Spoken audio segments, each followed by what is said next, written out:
বিশ্বকাপের খেলা শুরুর আগেই মাঠের বাইরের খেলা জমে গেছে।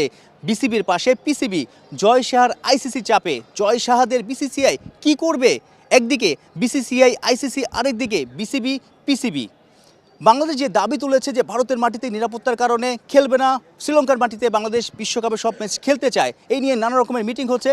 পাকিস্তান ক্রিকেট বোর্ড বাংলাদেশকে পূর্ণ সমর্থন করছে। পাকিস্তান মিডিয়ায় খবর ছড়িয়েছে এবং আমিও পাকিস্তানের এক সিনিয়র সাংবাদিকের সঙ্গে যোগাযোগ করে যে তথ্যটা পেলাম যে পাকিস্তান ক্রিকেট বোর্ড বাংলাদেশকে এই বিষয়ে সমর্থন করছে এবং তারাও চায় যে সমাধানটা দ্রুত যেন হয়, আইসিসি যেন বাংলাদেশের দাবিটা মেনে নেয় এবং শ্রীলঙ্কার মাটিতেই বাংলাদেশ যেন ম্যাচগুলো পায়। যদি বাংলাদেশের দাবি আইসিসি এবং বিসিসিআই মেনে না নেয়, সেই জায়গাটাতে পাকিস্তান ক্রিকেট কর্তারা নাকি এমনটাও ভাবছে তারা বিশ্বকাপে খেলবে কিনা, তারা বিশ্বকাপে বয়কট করবে কিনা, সেটা নিয়েও তারা নাকি ভাববে যদি বাংলাদেশকে বিশ্বকাপে তারা না দেখে। অর্থাৎ পুরো পূর্ণভাবে বিসিবিকে সমর্থন করছে PCB, Pakistan cricket board. PCB BCB একসাথে, আয়ারল্যান্ড ক্রিকেট কর্তাদের ঘাড়ে কয়টা মাথা? অর্থাৎ যে ইস্যুটা বা ঢাকায় যে মিটিংটা হয়েছে আইসিসি এবং বিসিবির, সেখানে কিন্তু শেষ দিকে একটা সমাধানের পথ দুই পক্ষই খুঁজে পেয়েছে যে যদি গ্রুপ চেঞ্জ করা যায়।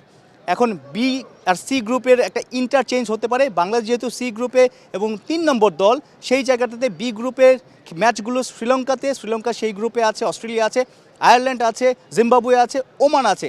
আয়ারল্যান্ড ওই গ্রুপের 3 নম্বর দল। পিসিবির সাথে অর্থাৎ বাংলাদেশ দলের সাথে আয়ারল্যান্ড দলের একটা ইন্টারচেঞ্জ যদি আইসিসি করে তাহলে কিন্তু এই জটটা খুলে যাবে, সমাধানটা হয়ে যাবে। তবে আয়ারল্যান্ড ক্রিকেট কর্তারা নাকি ভারতে খেলতে চায় না বা গ্রুপ চেঞ্জ করতে চায় না, এমন খবরও শোনা যাচ্ছে। তবে যতটুকু আমরা জানতে পেরেছি, বিসিবি কর্তাদের সঙ্গে কথা বলেও জানতে পেরেছি তারা সর্বোচ্চ চেষ্টা করছে। আইসিসি হয়তো চেষ্টা করবে আয়ারল্যান্ড ক্রিকেট বোর্ডকে অর্ডার না দেওয়ার সুযোগ থাকলেও হয়তো রিকোয়েস্ট করতে পারে। বাংলাদেশ ক্রিকেট বোর্ডের সভাপতি আমিরুল ইসলাম বুলবুল, তিনিও নাকি আইরিশ ক্রিকেট কর্তাদের সঙ্গে যোগাযোগ করবেন এবং তাদেরকে রিকোয়েস্ট করা হবে, যেহেতু আইরিশ ক্রিকেট বোর্ড বলা যায় ক্রিকেট মাঠে বাংলাদেশের চেয়ে আসলে একটু ছোট দলই, বাংলাদেশ বড় ভাই, সেই বড় ভাইয়ের কথা তারা কি শুনবে না? হয়তো রিকোয়েস্ট করলে শুনতেও পারে, এমনটাও আসলে ক্রিকেট আঙ্গনে মিরপুরে শোনা যাচ্ছে। তো এখন আয়ারল্যান্ডের উপরেই পুরো বিষয়টা। আয়ারল্যান্ড যদি রাজি হয় আইসিসির কথাতে এবং বিসিবির কথাতে, পাশাপাশি পিসিবিও, পাকিস্তান ক্রিকেট বোর্ডও কিন্তু এখানে আছে। আইরিশ ক্রিকেট বোর্ড কিন্তু এমনিতেও ক্রিকেটের সেভাবে আসলে সাপোর্ট নেই, তাদের ইকোনমিক্যালি তারা অনেক ডাউন আছে, লজিস্টিক অনেক সমস্যা আছে। যদি বিসিবি এবং পিসিবি তাদের পাশে থাকে তাহলে ভবিষ্যতে তারা অনেক বাইলেটারাল সিরিজ আয়োজন করতে পারবে, তাদের লাভ হবে। এসব কনভিন্স করে, এইসব বলে যদি কনভিন্স করে আইরিশদেরকে রাজি করানো যায়, তাহলে হয়তো বাংলাদেশের বিশ্বকাপে খেলার যে সমীকরণটা সেটা হয়তো অনেক সহজ হয়ে যাবে। মোস্তাফিজকে আইপিএল থেকে সরানোর পরেই ইস্যুটা সামনে এসেছে। তারপর বাংলাদেশ ক্রিকেট বোর্ড সিদ্ধান্ত নিয়েছে ভারতে যাবে না।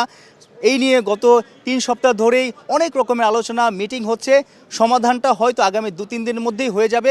বাংলাদেশ বিশ্বকাপে থাকছে নাকি বাংলাদেশ বিশ্বকাপে থাকছে না, বাংলাদেশ শ্রীলঙ্কার মাটিতে কোন গ্রুপের হয়ে খেলবে, সেই সমাধানটা হয়তো 2-3 দিনের মধ্যেই হয়ে যাবে।